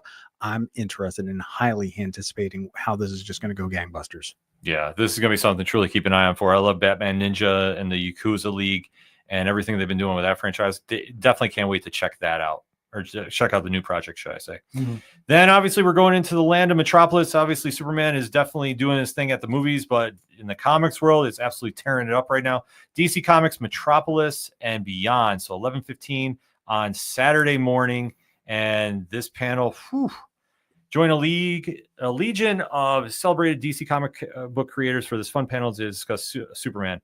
So moderated by Paul Kaminsky. Panelists include Joshua Williamson, Dan Jurgens, Mark Waid, Dan Slott, Philip Kennedy Johnson, and more. So the Superman line is absolutely crushing it right now. It's been some of the best Superman stories you've been able to read. All three featured here have been, like I say, they stand on their own for doing great things. Really taking the Man of Steel into some different places, but it's been such an enjoyable ride to watch. So definitely excited about that. You guys, I know, are big fans of Superman. Yes. So definitely, like I say, there's a lot happening there. And then Batman. We go to Batman. We go to Gotham City. And then walk in on the dark and gritty streets of DC Universe with top comic creators for surprises involving Batman and other projects, protectors of Gotham City. Panelists include Matt Fraction, Scott Snyder, Nick Dragata, Kyle Higgins, Daniel Warren Johnson, and more. So the picture on the left there is Immortal Legend Batman. So that's the new project Kyle Higgins is working on. And then Matt Fraction's new #1 of Batman is going to be debuting there with Jorge Jimenez on the art. So, Tom, you're seeing this. I mean, what's your reaction? It's Toku Batman, dude. Yeah. I mean, knowing that Kyle and Matt are working both on this project, I mean, I am so looking forward to this. I looked at it originally and had some Azrael vibes to begin with, that big, heavy, 90s armor, but seeing how nice and sleek and sexy this is, And with Kyle and Matt both writing this, they're gonna do the work, and I'm all for it. Seriously, just hand me a Batarang. Yeah, no, this is gonna be Batarang. Like I said, Batman Line's absolutely crushing it right now, especially with the transition. Detective Comics, I can't speak enough about it. I think that might be my favorite Batman book on the shelves, along with Batman Dark Patterns by Dan Waters and Hayden Sherman. Like, that book is on a whole different level of storytelling. So definitely go check that out. And then the only panel actually we're going to talk about for Hall H. Oh. So this is one, Rich, if you want to take this one, because oh man, I get to talk about Hall H. This is fantastic and always fun. And let's be honest, it's weird that this is the only panel we're talking about at Hall H, but let's be honest, this deserves it because it is Peacemaker sneak peek and panel, 3:30 p.m., 4:30 to 4:30 p.m. Sorry, and it is produced, of course, by HBO Max. That's right, it's back to being HBO Max, so their poster is even wrong in DC Studios panel. Panelists will include James Gunn, co-head of DC Studios, executive producer, writer, director, John Cena, your reigning, undisputed, never seen 17 WWE champion, Peacemaker himself. He's also an executive producer on the show. Danielle Brooks Adebayo, Jennifer Howland, who plays Harcourt, Freddie Storma, who plays Vigilante, Steve Agee, who plays Economist, Frank Grillo, who's playing Rick Flag Sr., Sol Rodriguez, who plays Sasha Bordeaux, and the legendary funny Tim Meadows playing Langston Fleury. Wow, I said that almost wrong. The highly anticipated global trailer for season 2 of the series will be released during the panel, which will be moderated by Josh Horowitz of MTV and the Happy, Sad, Confused podcast. This is big news. Everybody loves Peacemaker. Yep. I think it's enough times gone by. We had a cameo appearance of Peacemaker in a gigantic movie involving somebody in a blue, red, and yellow suit. And trunks. Yes. And to a funny one, which was perfect. I thought it was a perfect cameo. And it really got more people talking again. Peacemaker's a beloved character. Like, who would have thought out of the Suicide Squad we would end up with Peacemaker being the beloved character? And John Cena, because he's not afraid to be a goofball, pulls it off amazingly well. Yeah, he's given heart to a D-list character, but it works, and it works on a whole different level. I mean, now even Peacemaker's making the rounds in the comics, different reasons. But you know, the thing about this show is, it's James Gunn formula to the T. It's got humor, it's got heart, it has everything that makes you care about characters. Yes. And this is what we've seen a lot in the Superman movie that's come out right now. And don't forget this, remember, Peacemaker was the beginning of James Gunn's technical James Gunn averse. Yes. If you think about it. And because, James Gunn being James Gunn, if you remember seeing in that teaser, Sean Gunn is also going to be in there as Maxwell Lord as well. Yes. So there's a lot of fun things to be had with the show, especially 11 Superman and the direction DC Studios is going in. This is going to be one to watch. And James Gunn also did mention that the effects of Superman will carry over to Peacemaker as well. As it should, because it should be all connected. As it should. But the last DC panel I have on the list here is one that, well, it's always a fun time when Jim Lee and friends get together. So Jim Lee is on hand to bring out a few of his friends and discuss and reveal what they will have everyone talking long after con is over. So last year, I mean, we talked about New York Comic Con. That's when they announced about Hush 2 was coming. I have no idea what to expect with this one, but I think this is going to definitely generate a lot of buzz amongst the comic fans, because Jim is going to be bringing some friends out. It's not going to be just a reminiscent discussion. I think they're going to drop some real knowledge about some plans that are really going to shake up the comic industry as we know it. So I'm excited to hear what he's got to say. And I mean, DC coming with a lineup, but last but certainly not least, we have to talk about the House of Ideas. Marvel Comics is loaded with panels. They got stuff covering Marvel Rivals. CB Sobalski's doing the Marvel Fanfare one, which is always him with a surprise guest talking one-on-one. They got the new arcade mobile game, I believe, going on too. But there's 3 that jumped out to me.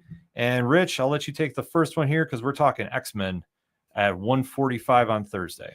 Yeah, that's right. 1:45 in room 6A, Marvel Comics X-Men. The next big X Universe saga, Age of Revelation, is coming, and mutant kind is not ready.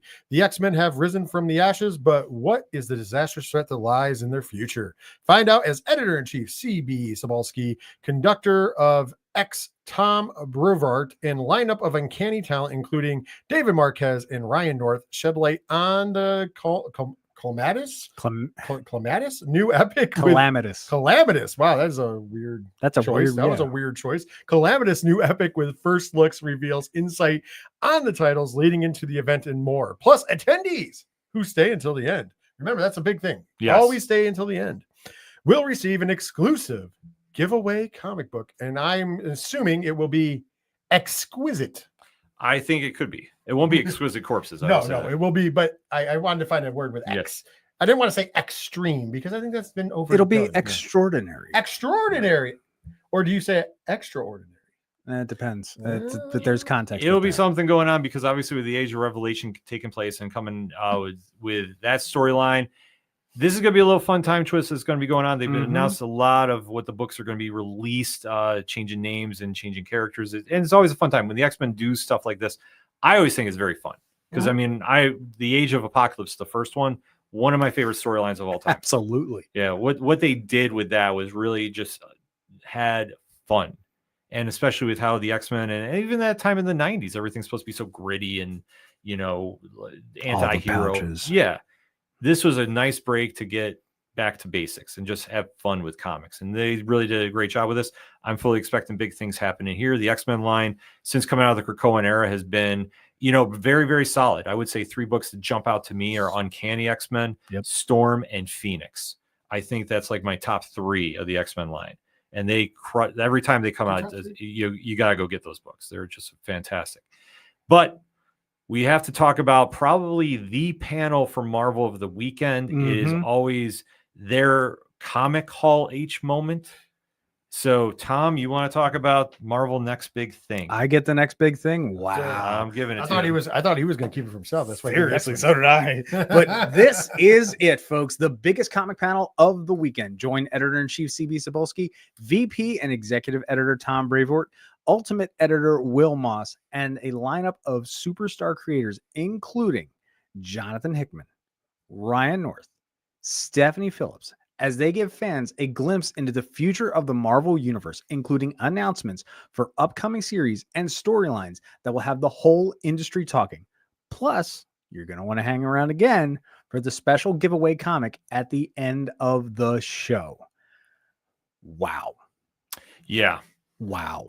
I can't put over staying until the end enough, by the way, because if you've never been to a Marvel panel before, note you should stay to the end because they always give away something good. And a lot of times it'll either be a variant cover that you can't get anywhere else, or it'll be a book that doesn't come out for months. Yeah. I remember last time at Next Big Thing, we had Blood Hunt #1. Yeah. Blood Hunt #1. We also did one of the Marvel ones. I can't remember if it was for that. It wasn't Next Big Thing. No, we had the Doom. We had Doom, the first of Tyrannosaurus Doom. Yes. We had the alternate cover for that. So I think it was Doom #10. I wanted to say the comic number was. I could be wrong. No. But it was a book that was already out, but an exclusive cover only to that event. Yeah. It's amazing. So like you want to stay, and we've gotten tons of other stuff. They always do great giveaways. Marvel knows how to really, and you learn a lot of good stuff. Yeah. Plus the lineup they have there, Jonathan Hickman, obviously Imperial, that has been the talk of Marvel fans right now, that event going on. Ryan North is doing amazing work in the land of Fantastic Four. I think his run, by the time it's all said and done, I know they just restarted the series with a new #1. Still, the stuff he's doing in that universe is very, very classic. And it's taken me back when I read it to like the iconic eras of Fantastic Four. And Stephanie Phillips, need I say more? Doctor. The reigning, defending, undisputed comics writing champion. She co-comics, let the pages hit the floor. She is literally, trust me, I have my Paul Heyman speech ready for when she returns. And she, like I say, one of comics' best writers right now, absolutely crushing it on Phoenix. Grimm by Boom Studios, which I know is coming to an end later this year. I mean, just everything she's been working on is on point. And if she's a part of something here at the Next Big Thing, expect it to live up to the billing, folks. No question about it. So this is going to be a panel, I think, if you're a Marvel fan and you're in San Diego, you need to be in attendance for, because they're not going to disappoint in any way, shape, or form. I'm expecting a lot of huge news coming out of this panel that's going to dictate the pace of Marvel for the next 12 months. And then last but certainly not least, we're talking about 12 months. We're talking about panels that are going to have the internet talking. And this is the Marvel Comics Ultimate Universe panel. So this will be taking place on Saturday, which I like how Marvel split up Thursday, Friday, Saturday for all the panels. So this, if you're not familiar with what is going on here, the Ultimates line has been absolutely wild, but probably gives you the best book from Marvel, in my opinion, that's Ultimate Spider-Man. But this panel is Marvel's growing Ultimate Universe lines continues to captivate longtime fans and new readers alike. Learn why Editor-in-Chief C.B. Sobolski, Ultimate Editor Will Moss, and some of the hit creators, including Jonathan Hickman, Dennis Camp, and Chris Condon, discuss the imprint's success while revealing the bold and unpredictable storytelling still on the horizon. Ooh. The countdown to the maker's return is on, and the moment that has been anticipated since the start of the prepares to send the universe and the characters we've grown to love into a frenzy. Make sure you stick around to the end of the discussion to score an exclusive comic. The Maker. The Maker. Yeah. So if you're not familiar with this universe, The Maker, I mean, this is something they've been playing the long game for, no pun intended, with the Endgame title. I like the homage to Avengers Endgame with this. And trust me, if you know anybody that's been reading the Ultimates line, it is one of the best stuff that Marvel's been doing. Like, some of it. It's just been absolutely incredible. I love Ultimate Spider-Man. I love the take they went with it. The Ultimates is wild, but it is phenomenal. Even the takes on Ultimate X-Men are, very interesting. Ultimate Wolverine, Ultimate Black Panther. Like, they have got some really cool stuff happening in this universe, and how they're sticking to the plan about when the Maker returns. This is going to be an event that I think comic fans are really, really going to be enjoying. Maybe a loophole. Who knows? Well, that's why we're going to have to pick them up at the shops and kind of see where we go. But literally, that is San Diego Comic-Con 2025 in a nutshell. So we'll kind of just wrap it up with this. Tom, Rich, I want to know, who do you think on paper right now, give me your top 3 publishers that you think are winning the weekend, just based off what we've discussed. Top 3 publishers? I mean, that's a rough one. That's because it's hard to go against the big 2. Because they're going to come and bring it. Mm-hmm. But since I'm an indie guy, I'm just going to pick 3. I'm gonna set the big 2 aside and just say, hey, go see them anyways, because the next big thing is always worthwhile, and it's just whatever. So let me just pick top indie ones, just because I want to shine a light on there. And the number 3 spot, and not because it's the least of them, but I mean, it could be more of a niche audience. Our good friends over at Mass Republic, they're always doing big things. Their panel is going to be super exciting. A lot of colorful wrestlers, because Lucha Libre, and then going to the booth is going to be next level. So if you're a wrestling fan, or if you're somebody who just loves, great characters and great books, make sure you stop there.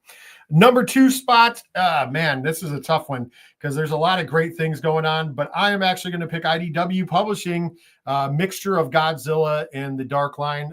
Both are crushing it. Not saying anything bad about the Turtles, but if you're looking for something different, those are the 2. And then number 1, Dynamite Entertainment. I can't say it enough.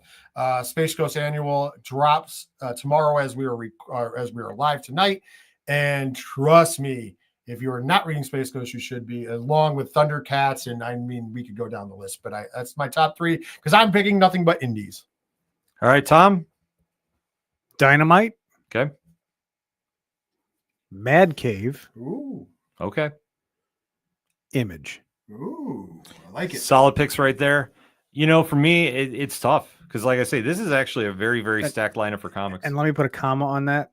They're all amalgamous, so they're not all top 3. Depending on who's saying what is usually goes to the top of my list. So, play well. I mean, honestly, anyone you go to here that we've mentioned is going to be worthwhile. So trust me.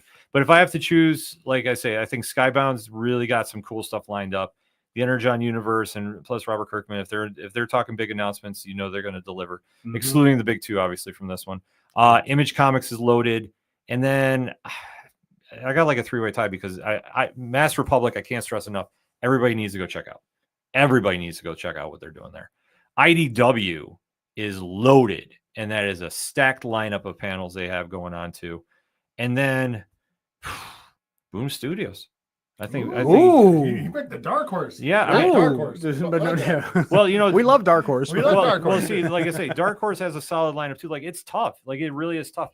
But just going off of like what we discussed, I think that Boom, I know Power Rangers is going to be a big presence there. Something's Killing the Children is always doing big numbers there. That's my line. And yeah, sorry, I just stole your thunder. But I think for what they have lined up, I think it's gonna be, like I say, they're no pun intended, they're the dark horse of Comic-Con. Like they're kind of flying under the radar, I think. But from what we've seen, everybody here on this list that we discussed, you can't go wrong if you go to them. And not saying like you should choose one or the other. No. Get to as many panels as you can. Oh, absolutely. That's what I was just going to say. How about we do the cop-out answer? Who's the winner? The fans. Exactly. Everybody in attendance, all of you that get to go and appreciate all this are the winner. And you're especially the winner. And we can go with the number one, Will Dennis. Just make sure you go see Will Dennis. One or both. And trust me, it will make your weekend. It will change your life.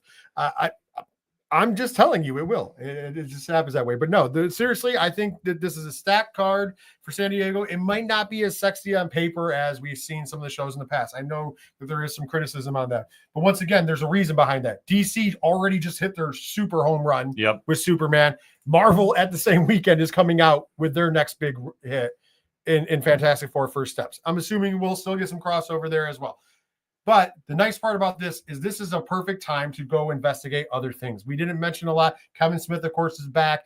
Your usual staples are there. This is going to be a great time to go visit booths in other panels that you wouldn't normally go to because you're waiting in line at Hall H. You know what I mean? This, I can't stress it enough. So much cool stuff going on in comic books.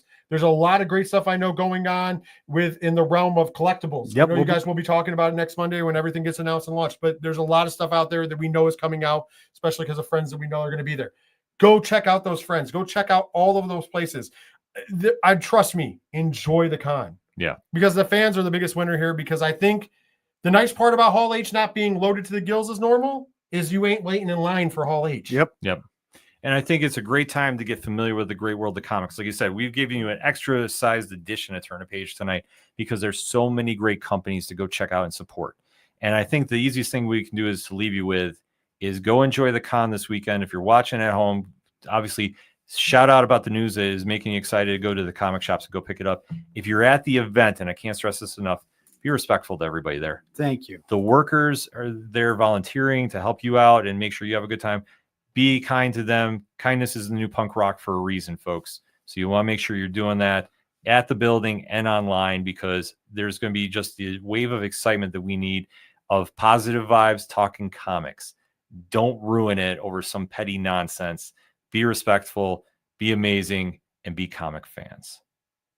So that being said, on behalf of Tom, Rich, and myself, we're going to Turn a Page on a little different note, because if you're at the comic shop and you have a great issue in your hand of something that you found when you were checking out what was going on at San Diego Comic-Con 2025, and you see somebody struggling to find something, hand yours off to them. Tell them to turn a page. We'll see you next week. Shipwreck! This program is powered by Fantasyverse, where manga, comics, and more collide. Check their website out, because it's not a dream. It's Fantasyverse. The content you've just watched is part of the Nerd Initiative Network. Make sure to like and subscribe to our YouTube channel, and don't forget to check out nerdinitiative.com, the home of pop culture positivity.